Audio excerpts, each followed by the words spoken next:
आए एकादशी की व्रत कथा का श्रवण करें। हमारे शास्त्रों में ऐसा वर्णन आता है कि विंध्य पर्वत पर एक क्रोधन नामक बहलिया रहा करता था। वह बहलिया बड़ा क्रोधी क्रूर था। उसने जीवन भर पाप ही पाप किए, कोई पुण्य नहीं किया। वह जीवन भर, संपूर्ण जीवन भर उसने पाप किए हैं, पुण्य नहीं किया है।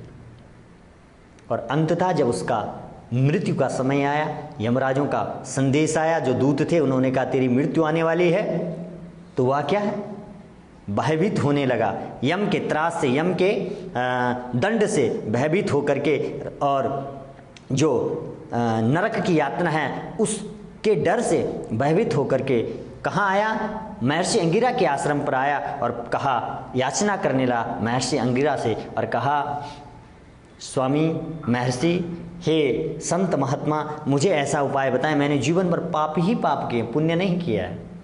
कोई ऐसा उपाय संसार में है जो व्यक्ति समस्त पाप करते रहे और उसका पाप का, उसके पापों का क्षय हो जाए, पाप नष्ट हो जाए? कोई ऐसा उपाय है, कोई ऐसा व्रत है, कोई ऐसा महात्म्य है तो मुझे बताएं, ऐसी मुझ पर कृपा करें। तो महर्षि अंगिरा ने कहा, हाँ, ऐसा एक व्रत है जो पापांकुशा एकादशी के नाम से जाना जाता है। यह आश्विन मास की शुक्ल एकादशी को यह व्रत किया जाता है। इस व्रत को करना और इस व्रत के करने से सभी प्रकार के तेरे पाप जो हैं वो नष्ट हो जाएंगे, पर श्रद्धा और भाव से इस व्रत को करना।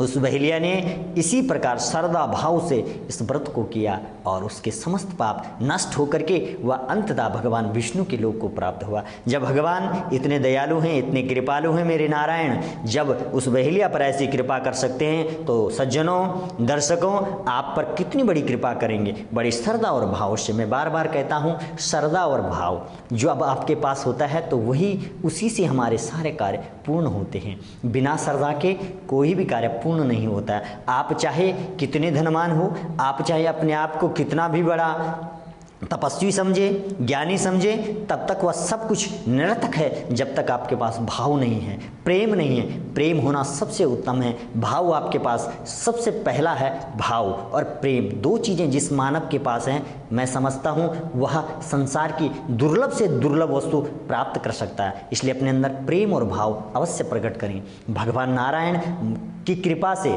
लक्ष्मी बरसती है। जब लक्ष्मी बरसती है तो नारायण की प्रसन्नता से लक्ष्मी बरसती है। इसलिए आप भगवान नारायण को प्रसन्न करने के लिए अपना आचरण सबसे पहले उत्तम रखें। आपको अपना आचरण किसी से ईर्ष्या द्वेष नहीं करनी चाहिए, क्रोध का भाव छोड़ दें और सदैव भगवान का स्मरण चिंतन करें। भगवान के स्मरण से, चिंतन से सभी प्रकार के कलेश दुख दूर हो जाते हैं। प्रार्थना एक ऐसा माध्यम है जो सभी प्रकार के अधिक से अधिक कष्टों को दूर कर सकता है। मात्र भगवान के सामने प्रार्थना करने से, प्रार्थना आपकी प्रेम और भाव युक्त होनी चाहिए। तो दर्शकों, ये पापांकुशा एकादशी का महात्म्य आपने सुना है, कितना बड़ा महात्म्य है पापांकुशा एकादशी का। आप अनेकों यज्ञ करने से जो फल प्राप्त नहीं होता है वह मात्र पापांकुशा एकादशी के व्रत करने से, दान पुण्य महात्म्य सुनने से, कथा श्रवण करने से वह फल प्राप्त हो जाता है। और सदैव व्रत, जब आप द्वादशी को भोजन ग्रहण करें तो प्रसाद, चूरमा आदि बांट करके है और ब्राह्मणों को भोजन यथाशक्ति दक्षिणा दान दे करके उन्हें प्रसन्न करें और उनका आशीर्वाद अवश्य ग्रहण करें। दर्शकों, अपने से बड़े वृद्ध और ब्राह्मण संत महात्मा, इनका आशीर्वाद अवश्य ग्रहण करना चाहिए। दुआ सबसे बड़ी काम आती है। दवा से बोलते हैं ना, दवा से बड़ी दुआ है। इसलिए दुआ, आशीर्वाद इनसे अवश्य ग्रहण करें।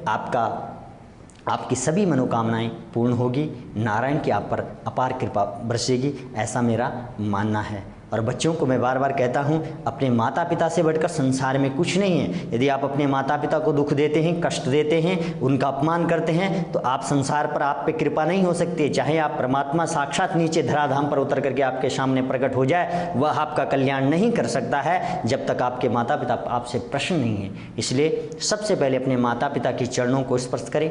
आप किसी संत महात्मा परमात्मा के आगे जितने मर्जी उतने प्रणाम करें, चरण स्पर्श दंडवत तक प्रणाम करें, उससे कुछ होने वाला नहीं है जब तक अपने माता पिता के चरणों को आप स्पर्श नहीं करते हैं, माता पिता का आशीर्वाद आप ग्रहण नहीं करते हैं। इसलिए सबसे पहले अपने माता पिता का आशीर्वाद ग्रहण करें, फिर आप पर संसार की समस्त शक्तियाँ आप पर अपने आप कृपा बरसाने के लिए प्रकट हो जाएंगे। वो स्वयं चाहेंगे मैं इन पर कृपा करूं। जो अपने माता पिता और वृद्ध माता पिताओं का, अपने से बड़ों का सम्मान करते हैं, उनका सदैव परमात्मा साथ देता है, मेरा ऐसा मानना है।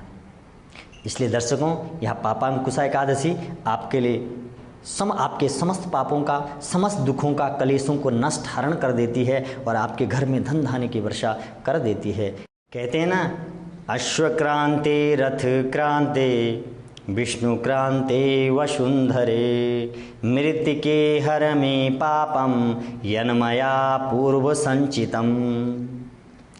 कहते हैं वसुंधरे, तुम्हारे ऊपर रथ, अश्व आदि चलते रहते हैं।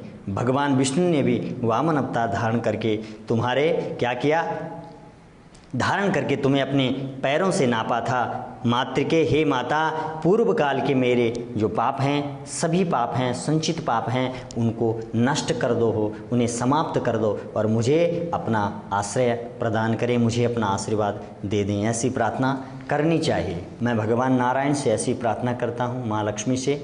आपके घरों में जो दर्शक सुन रहे हैं, जो दर्शक इस एकादशी पापांकुशा एकादशी का जिन्होंने श्रवण किया, कथा श्रवण, महात्म्य और विधि का श्रवण किया है, आप लोगों पर भगवान नारायण, माँ लक्ष्मी ऐसी कृपा बरसाए कि आपके घर में धन धान्य की वृद्धि हो, आपके रोग, असाध्य से असाध्य रोग समाप्त हो जाए और आप स्वस्थ जीवन जिए, आपके घर में सुख समृद्धि आए, भगवान नारायण आपके घर में रहे, आप सदैव सुखी प्रसन्न रहे और समस्त मनोकामनाएं आपकी पूर्ण होती रहे और आप सदैव धर्म के कार्य करते रहें। मैं भगवान नारायण से ऐसी प्रार्थना करता हूँ।